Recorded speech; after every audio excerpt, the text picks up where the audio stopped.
So Dr. Goodyear here. We're at Brio-Medical in Scottsdale, Arizona. I thought it would be really helpful to follow up with patients in real time.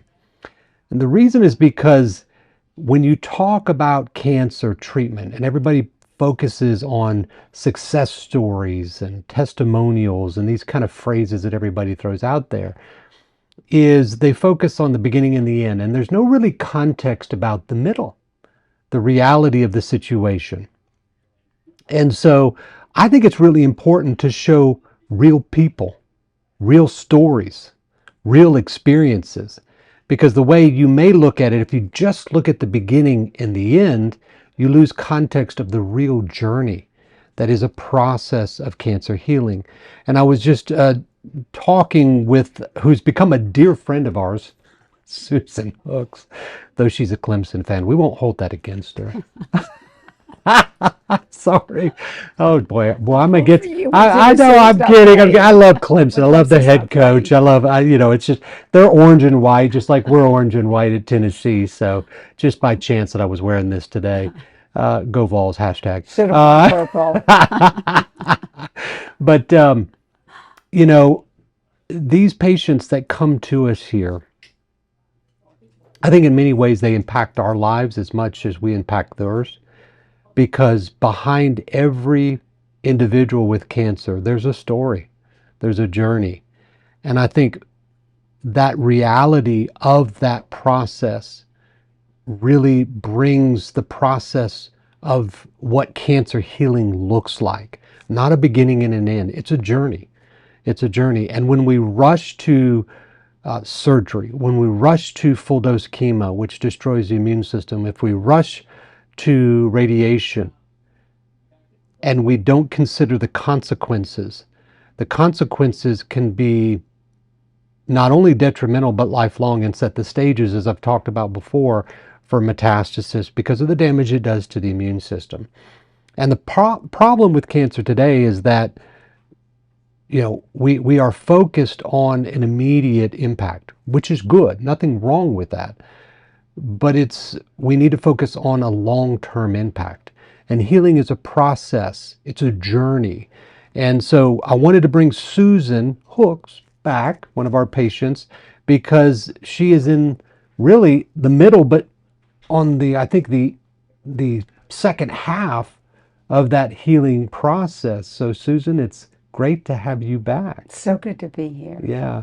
So, I wanted to pull up your initial August 3rd, 2022. Okay. And when you came in, when I examined you, there was a rather large, palpable area in the breast, right? Yes. I actually measured it, with actual a measuring device. It was 9 by 10 centimeters in that right breast. And even the PET CT confirmed the position of that. Now, when you look at a imaging with a PET CT versus exam, there's always differences there because when you examine, the tissue, there's inflammation, and so it often measures bigger than what the actual imaging will show. Mm-hmm. But even on the imaging, it measured 4 by 3.3 by 4 centimeters. So I mean, that's a noticeable mass on imaging, but then it was very noticeable on exam, wasn't it? Mm-hmm. Could you feel it? Mm-hmm. Yeah. Yes, that's how we found it and found you. Yeah. Yes. And now, so when you left, that mass had pretty much disappeared when you left that first time, right? Yes. Yeah. And we talked in the podcast, so I encourage you to check that out over at Practicing with Dr. Nathan Goodyear podcast, but we had talked about how we were making a transition. And so what I wanted to do is to bring you back and highlight how you're living, right? Mm-hmm. As you heal. And so it's not that you have to do them separate. You're actually living while you heal. Mm-hmm. So I wanted you to highlight what it's been like this summer, how you're returning to normal life and what that looks like. Mm-hmm. Okay.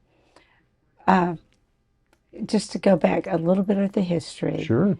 We finished here in November, and pulling out that day with a clear PET scan was the best day of my life. And then continuing to have clear PET scans Yeah. up until just recently. How many have you had? I've had 4 clear PET scans. Right. But in the middle of all of that, I had a hysterectomy in January. I was strong until that hysterectomy. I'd never had major surgery. So that buckled me and weakened me as a person. But I can still continue to do all the protocols you asked me to do at home to continue my treatment at home.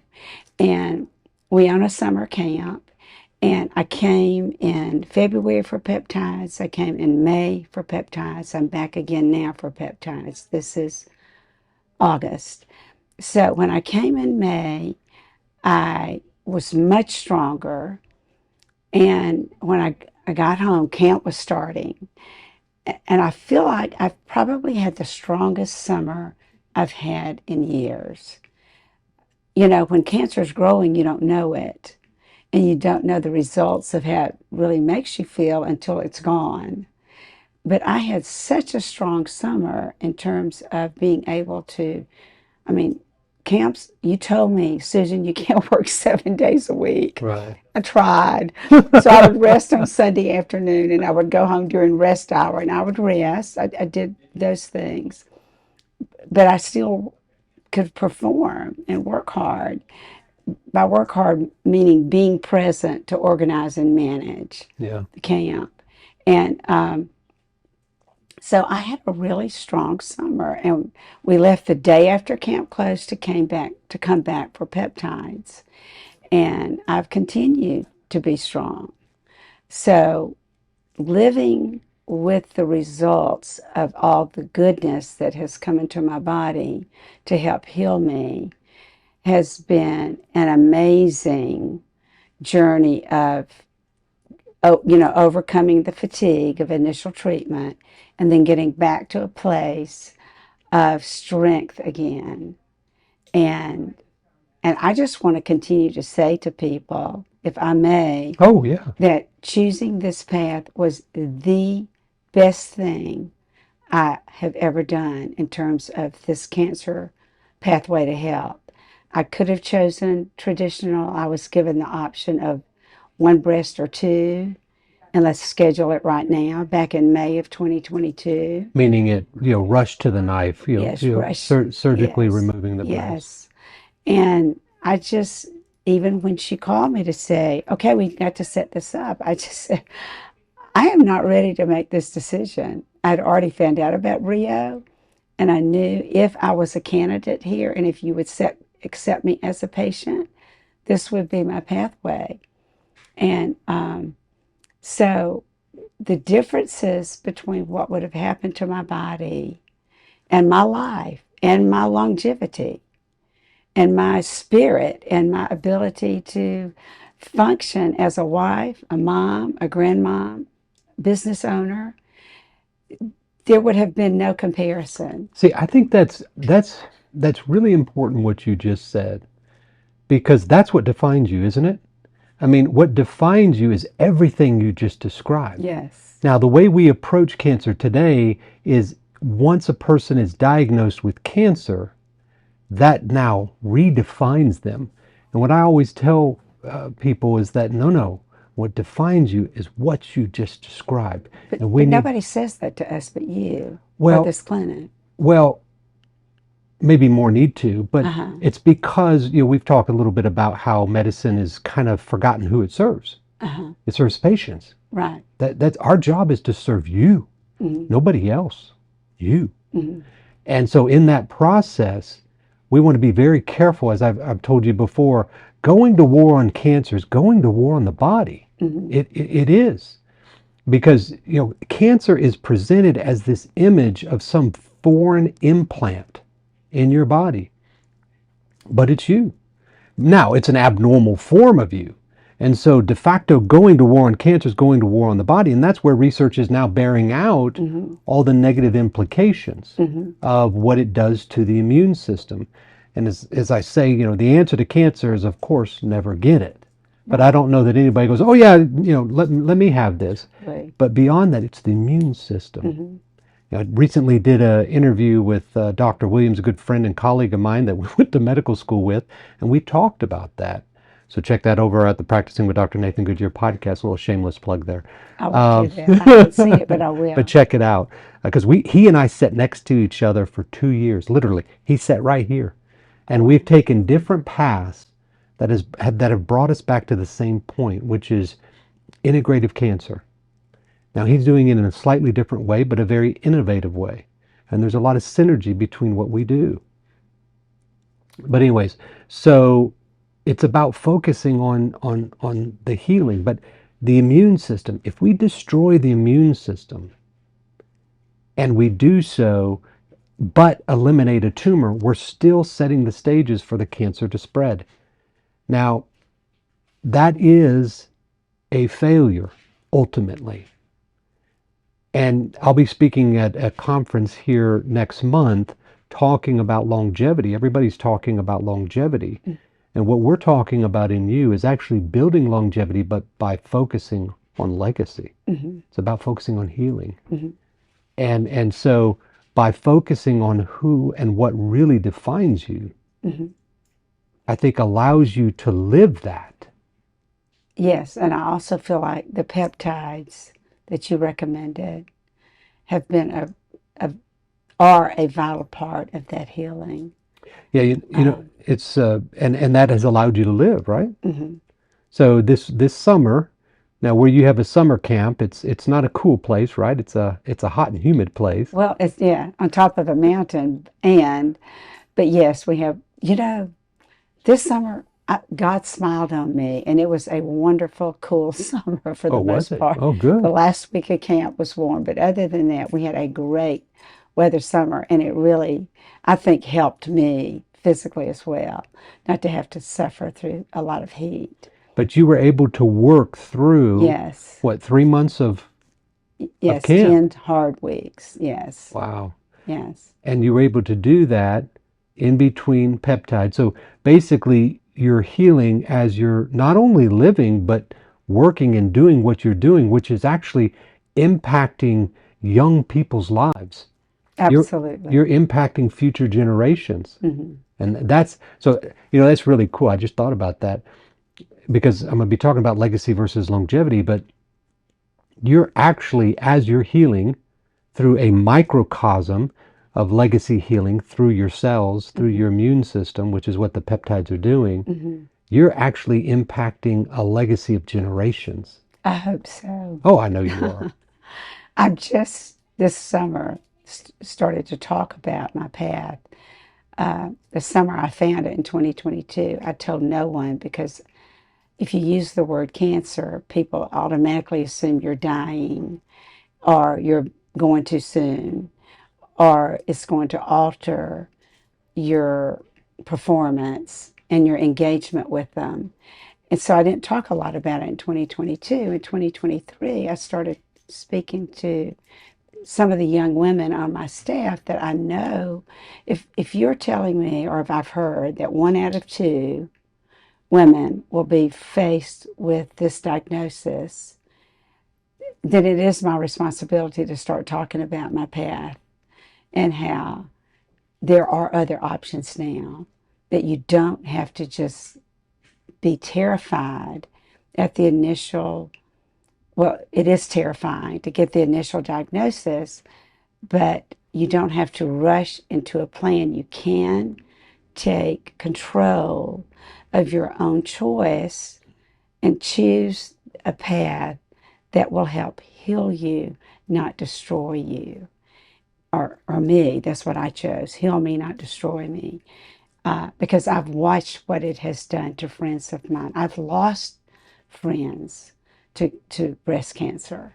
And I'm losing friends to breast cancer who've chosen traditional path. So by losing, I mean they're not doing so well. I don't Right, mean right. literal death, but just not doing so well. So just to have those choices before you, that's why I want to be an advocate and I want to be a trophy.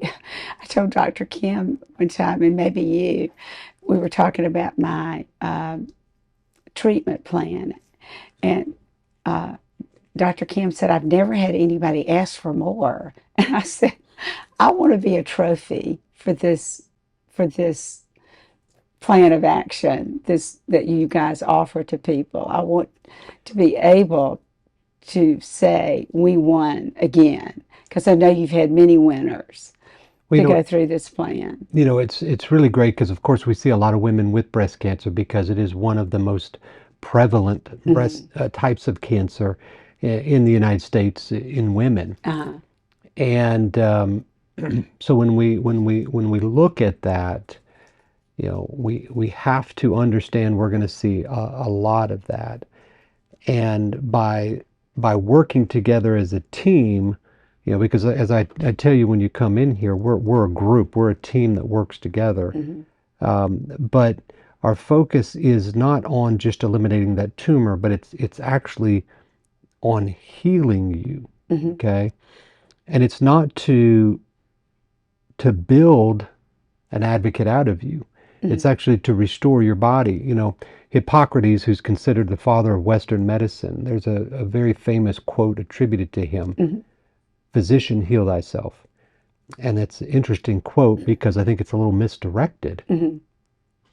It should be updated to mean, "Physician, teach the patients to heal thyself." Hmm. And that's really what we're embodying here.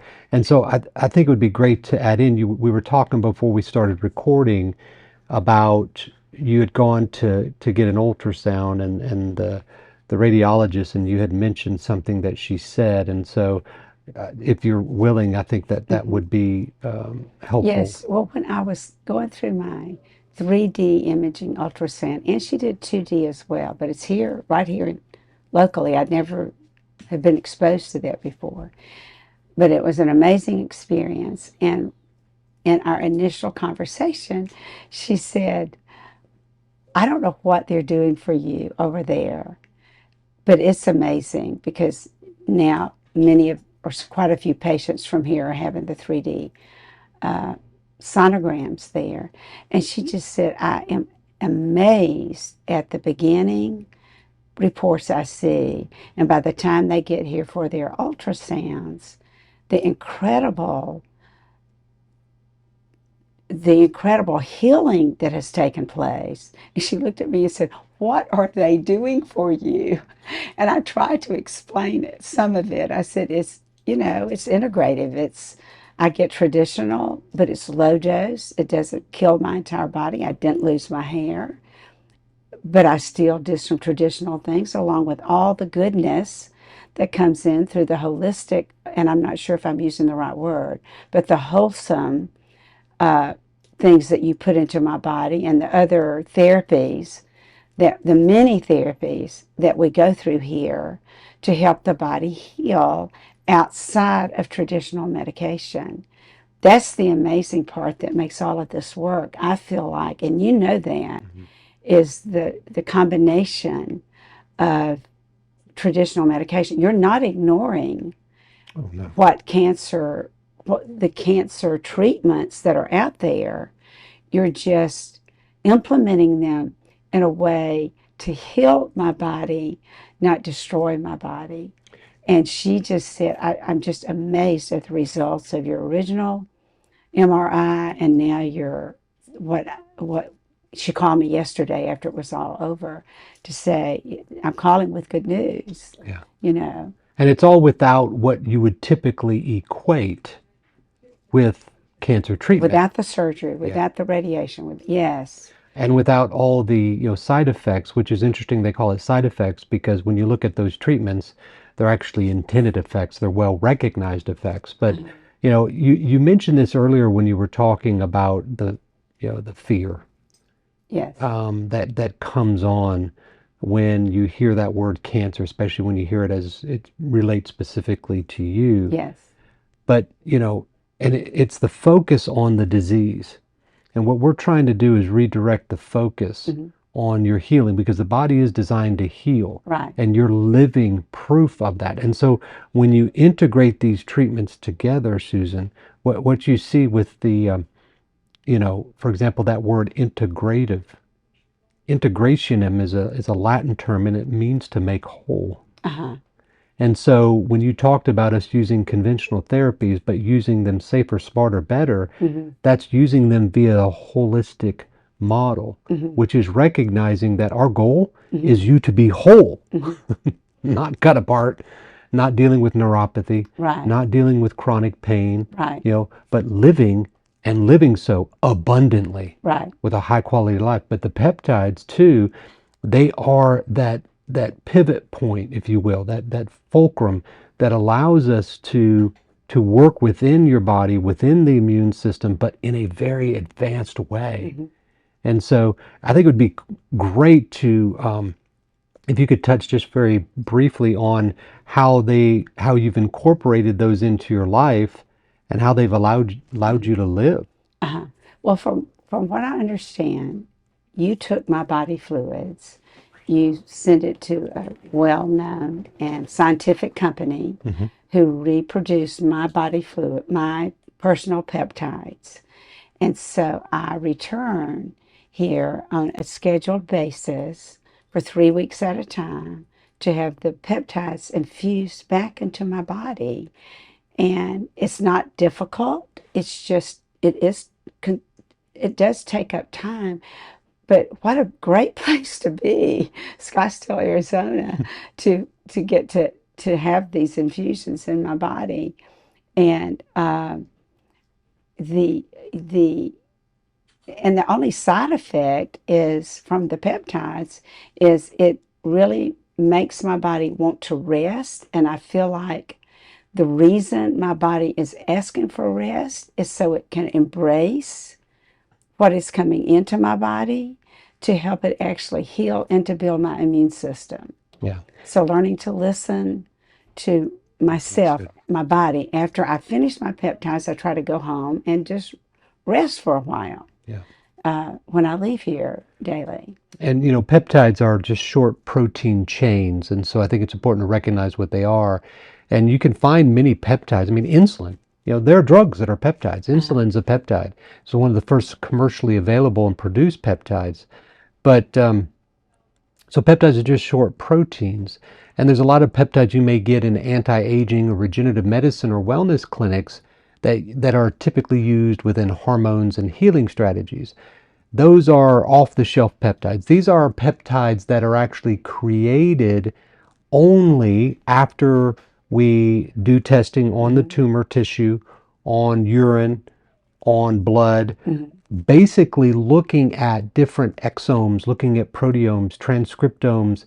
It's what I say is the future of medicine. It's this collective field of multiomics. So it is incredibly precise, and it really is a transition from kind of treating all women the same to treating them as each individual. mhm, And not just each individual, but what that cancer is and what that cancer is doing mhm, and what it's doing to your immune system. mhm. And so it allows us to dive deep and specific and direct. Absolutely. And when what you're experiencing with those peptide infusions that are given back to you, because they don't exist until they're made, Mhm. and they don't exist because we don't know the components until we test you. Right. And then what you feel is the impact of their work within your immune system. Because when your immune system is activated, you're tired. Mhm, You're tired. mhm, And so you're feeling not your immune system being destroyed. You're feeling your immune system being, elevated, mhm. being optimized. Right. And so it's the difference between seek and destroy to seek and heal. I Right. think that's a real, I think these peptides allow, as I mentioned to you, they allow that pivot point Mhm. to work within the body's capacity to heal, the body's defense, your immune system. And I want to say this, even though I didn't understand the science behind all of this initially, I trusted this system because I trust what it had already done for my body. So I felt like that if you were recommending this, then this is what would ultimately get me to the strength that I feel today. And I want to say something else if this needs to be cut, cut it.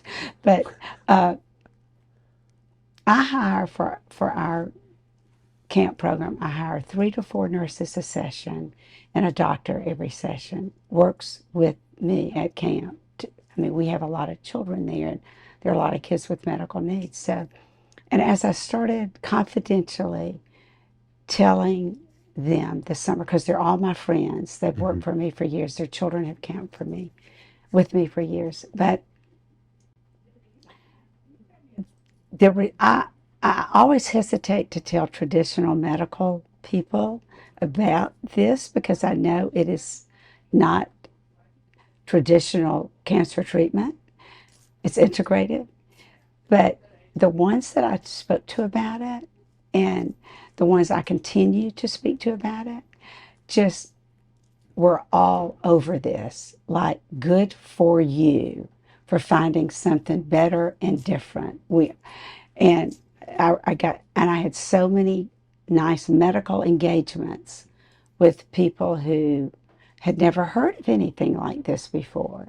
So I I loved that aspect of getting affirmation from some of my traditional medical friends. And my husband said to me as I was getting stronger and stronger, and as we knew of other friends who I didn't even know were going through this, that I had not had the chance to talk to them about this treatment, he just said, I just don't know that people will believe you because you are so healthy and you're so well. He said, will people really believe that you really had cancer? Because you are so Not just past it. not just cancer, but stage what? 4? Yeah, yeah. We started out with stage 2, but by the time we were here, I think it was 4. a 4. Yeah. Yeah. And that's the incredible thing on those repeat scans. Uh-huh. They show healed areas where those tumors were in Uh-huh. those bones. Uh-huh. I mean, and that from a conventional standpoint, people look at what we do and they think we don't believe in what conventional medicine does. And Right. we said, look, if you break a hip, we're not going to tell you to take more vitamin D. Right. You need to surgically repair that. But we Right. also recognize that the evidence guides a safer, better delivery Right. because your pathway of healing can't occur through destruction. Uh-huh. But that's the philosophy is destruction yields healing.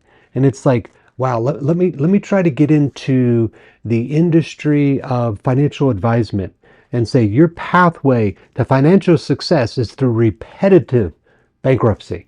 Everybody's going to say, you're nuts. What are you crazy? But you have to heal to heal. Uh-huh. We can't destroy and expect healing to be on the flip side. Right. And you embody that. You embody that pathway of healing. But not only that, but you embraced it. I was a tiger. That's what You still are. That's what Dr. Kim said. You are a tiger. You're a southern tiger, When but I you are one nonetheless. came here, I told my husband, because he would drop me off at the clinic every day and pick me up every day. And I just said this, I would say, okay, it's time to go to work. Because every morning he would drop me off. And I did call it the clinic, but I got to where I would say, well, at work, and he would go, Susan, at the clinic. I'm going, no, it's work. Because whatever therapies you had on my list of things to do, I didn't just wait for somebody to come pick me up and take me to that therapy room. I picked up my notebook and I said, what's next? What's next? What's next? Right. And I just was as aggressive as I could be with all the therapists because I wanted to make sure I got in every therapy you had for me that day in order to help you accomplish what you wanted to accomplish in my body. And so, yes, I did attack it with it's the hardest I've ever worked in my life in a good way, not a physically taxing way, but just a mental approach to this is what I want to do. to help my body heal. Well, and kind of wrapping this up, because you and I can just sit here and talk forever, because you're like family, Thank you. and So are you. yeah, so and we love seeing you, but our job is to have you home. But instead of just focusing on the beginning and the end, you're definitely more towards the end, but understand that end is indefinite. The healing's ongoing. Right. And I thought it was really important to bring patients in that are in the reality of that journey, because everybody focuses in those testimonials, in those success stories, and say beginning and end, Mm-hmm. but there's a whole lot in between. Mm-hmm. And what people don't understand is what does that in between look like? There's And something this is what important. that in between looks like. Yes, but there's something important I really feel like I need to say. One of the things you teach us here is the importance of rest, the importance of less stress, and just the importance of taking drama out of our life. And uh, and and so while you're here, you're not worrying about what's happening at the office. You're not worrying about the things that you're trying to get out of your life. I just encourage you that when you choose this path, not if but when you choose this path, that when you get here, you have cleared up. And thank God I have an amazing staff at home, an amazing assistant director who just has managed our businesses for us. And so that you can get here and focus on the healing, not focus on the minute details that are aggravating in real life Mm-hmm. and that can cause stress. And I've really had to teach myself to embrace peace even in the middle of a challenge. The summer of 2022, actually, when I remember we had a situation at camp that was not anything major, but one of my staff members came up to me and said, "How did you manage that so peacefully?" And again, it was just a situation that required me immediately handling a situation. Right, right. And I just said, I know I have to live my life stress free and I have to be calm to manage things. Right. And learning to do that as a patient, because those of us who come here are normally assertive people, aggressive people, because we are wanting the best kind of healing. But my advice is to also, once you get here, is to be willing to have a plan in place that you can embrace the rest and the healing that comes from this therapy, including the peptides. Yeah. And that's where, I've always been a huge advocate of peptides, and here with the precision peptides. But, as you talked about fear, I want to close with this, because really what we want, and really for the purpose of this, is to focus on hope. Mm-hmm. And so when so many people end up in that healing frame and start to really transition into healing, I always tell you, hope it forward, Mm-hmm. because the cancer is something that's dominated by fear. We're not what's the Bible say? We're not created Mm-hmm. to be fearful. We're created for hope. Mm-hmm.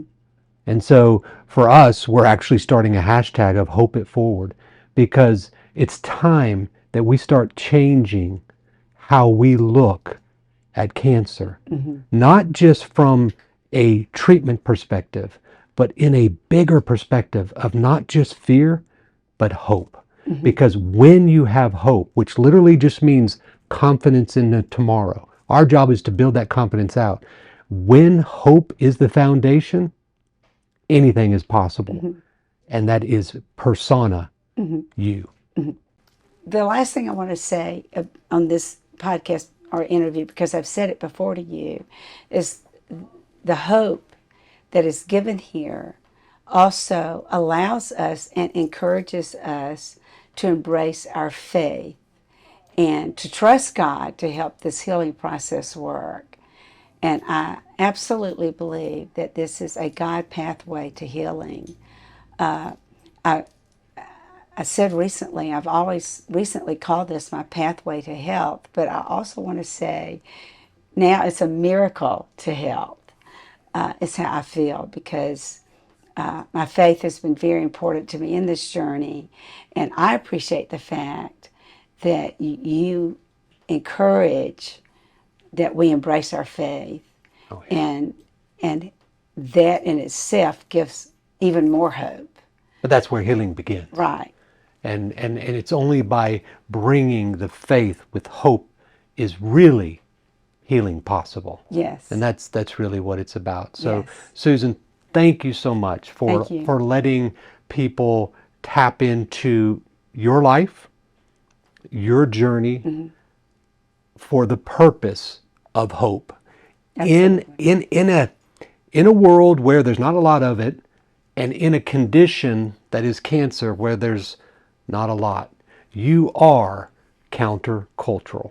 And I love it, and I'm just super excited to watch you continue to heal. Thank you. You bet. Thank you.